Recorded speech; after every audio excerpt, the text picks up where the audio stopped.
Hi, this is Sal Torres with Colorado News here, and we're also going to be promoting this nationally in the way that we can.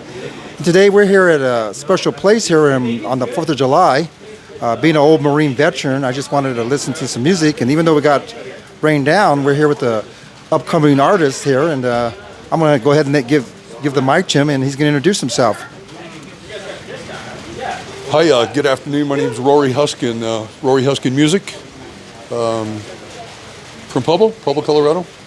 Got a new album out. It's called Sentence to Live. We're a little bummed about the weather. I guess we need a little rain, though. Well, I'll tell you what. He's being modest. He's got a lot of fans here today. We're at the place called, what is it called, Rory? It's this place right here? Yes. It's Bumpers. Bumpers? Yeah, Bumpers. And what do you like about this great place? It seems like a nice place. We can't pan around. There's a lot of people here today. Hey, you know what? This is their grand opening. They got some putt-putt, golf, a brand new bowling alley. It's a brand new venue. We love it. We've needed something in our community for a long time, and Bumpers brought it. It's nice. Can you tell me, the public that people don't know you? I did a little background on you, but you've had a tough upbringing. But if I'm going to go ahead and give you the mic and look at the camera and tell the public about why they should listen to music and who you are. Okay. So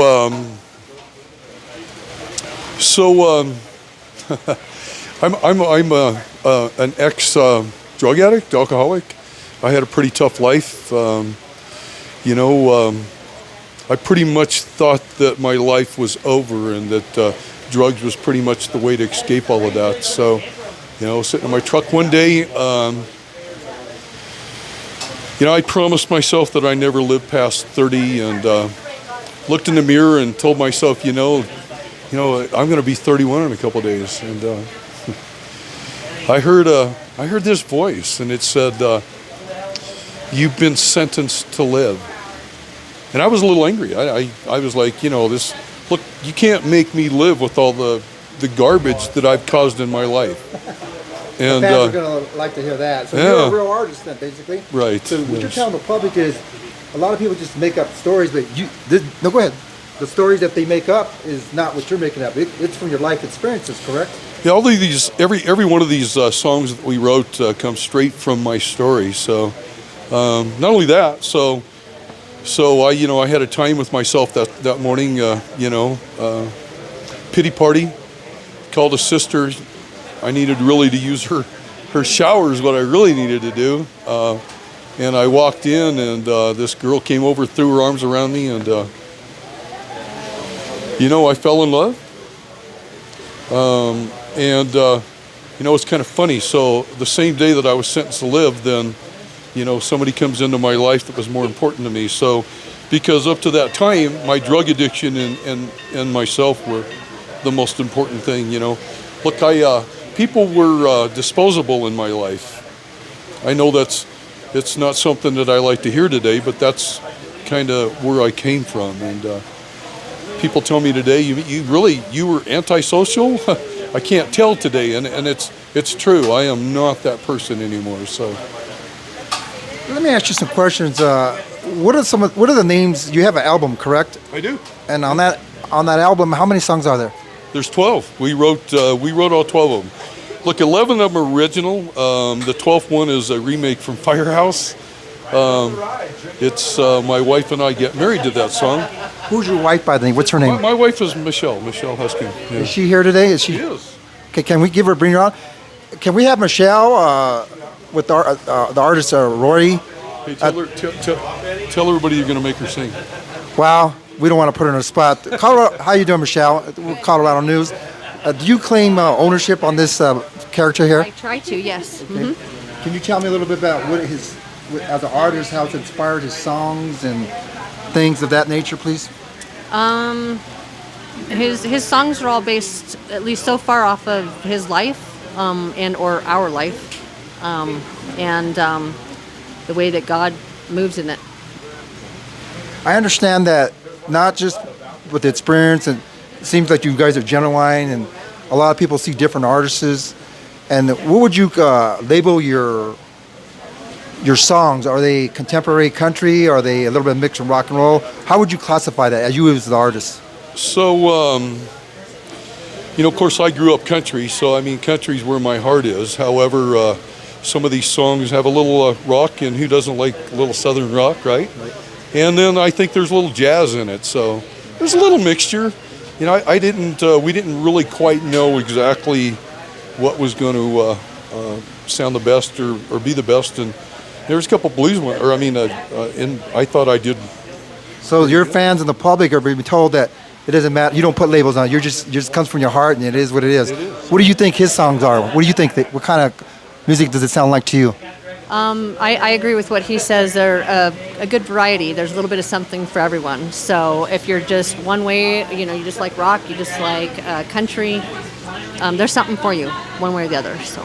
So in doing this, I've always noticed that you did bodybuilding. You both of you run a good life. You believe in God, which is unique. You're not just, a lot of people just say it, but you guys live the life, is what it looks like.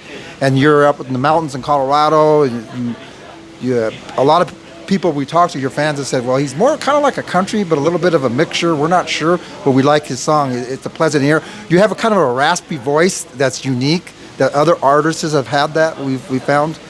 And you made an album. Can you tell me about your album when that came out? It's called Sentence to Live, and it's really, honestly, based on my life. It's based on, if you go on YouTube and pull up the Rory Huskin story, it's based on my life. It tells a little more in depth. A lot of times it's not real easy to be transparent, about some of the areas and some of the things that I've gone through, but, that's who I am. And look, and I think that if I'd have missed a part of that someplace, I wouldn't be who I am today, and you're right. We're real. I do bodybuilding, I'm 59, and I'm thinking about doing another contest in October. So, my wife says that we have 8 daughters together. She said that I'm her oldest child. So, You're going, yeah. Tell me your version of what he just said. Yes, that's correct.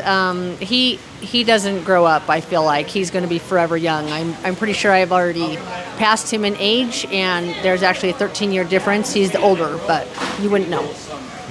So. Hold on one second. Sir, we have one of the person that works here at the place called the Bumpers, and if you can come up here, sir. What is your name? Hi, I'm Greg Wakefield. I'm the Director of Marketing, Sales, and Events here at Bumpers. And can you tell them what a pleasure it is to have him come up here, and what inspired you to ask him to come over here? Because it seems like a lot of people came here to see him today as well. Definitely. We were very excited to have Rory here with us. We actually reached out to him about a month ago to try to get his band out here. Rory actually took me to lunch one day and he said, Greg, guess what? I'm making an album. And I said, no way. He's like, let's get you at Bumpers. So that's what we did. We tried to get him out here today, and unfortunately the rain didn't work. But Rory will be back out here again on July 25th at 7 p.m. So make sure you come see Rory. We already got it set in stone. And you guys are COVID-19 safe. I noticed you have a lot of different crowds with the young, the old. So explain to what this place is, because they can't really see in the camera. What does this offer, Bumpers? Sure. So Bumpers Entertainment is a fully comprehensive family entertainment center. It offers 6 lanes of interactive video masking bowling, so you can still bowl like normal, but on Thursday and Friday nights we run an interactive video masking. We have escape rooms, a sports simulator, a motion theater ride, 2 party rooms, a 60-person banquet room, a full-service bar and grill, and the largest beer garden in Colorado. We also offer 9 holes of mini golf that take you through Colorado history as it pertains to mining. So every golfer is given a 2-pound bag of mining soil. And at the end of the course, there's a gym sluice, so they actually get to gold pan out the gyms. I got to ask this question, Colorado News. So you're going to offer another tour. There's a story about Corey here. There'll be another tour when we have high hopes for him, and we thank you for allowing us to Colorado News coming over here. Of course. Okay, thank you. Thank you for being here. Okay, I want to continue this if I can.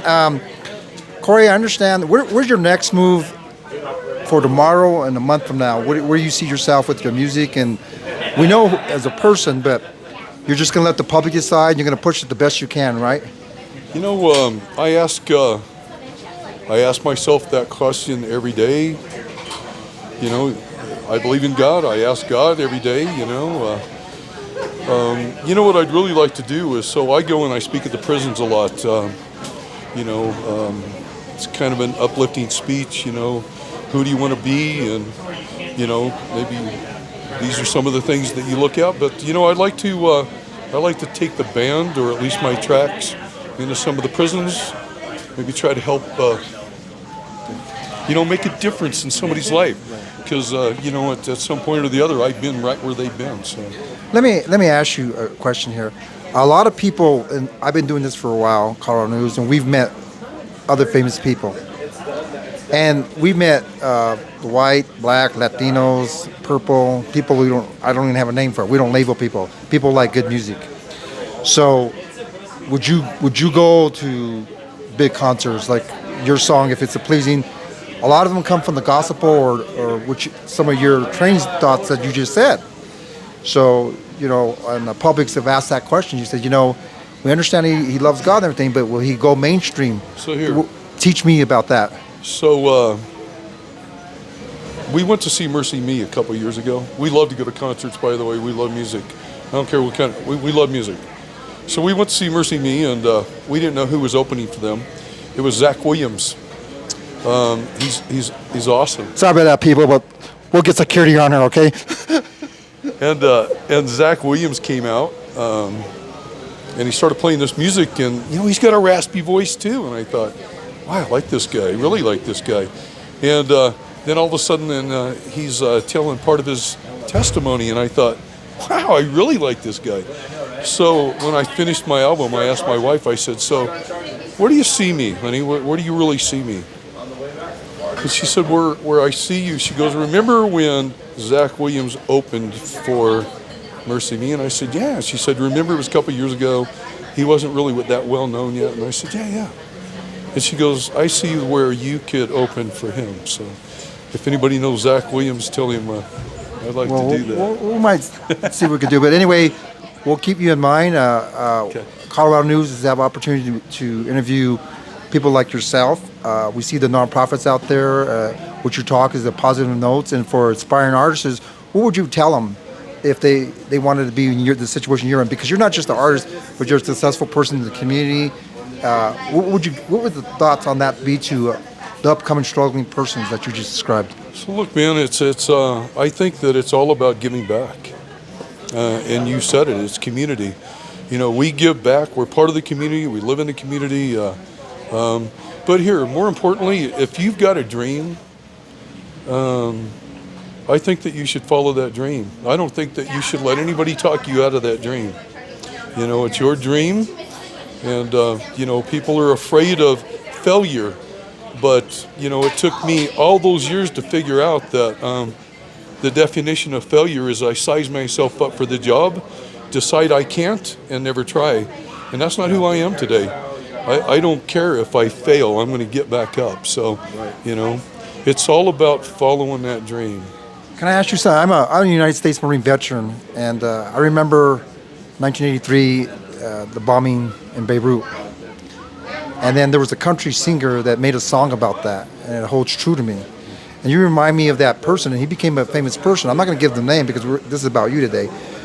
But the 4th of July is about freedom, and today we have COVID-19 and protests. But you're about positivity, and you're supporting the veterans and senior citizens. And, no doubt about it. And so I think we should all work together, and your songs will help us do that. But in saying that, I just want to add, I want to ask Joe Bobian to come out here. Joe Bobian, can you come over here? Joe Bobian.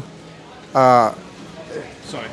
Joe, when you asked me to come out and interview him, you've been in the music business for how long, if you can tell Colorado News? 28 years, Los Angeles, 25. What do you think about his music? I mean, everybody has high hopes for this individual.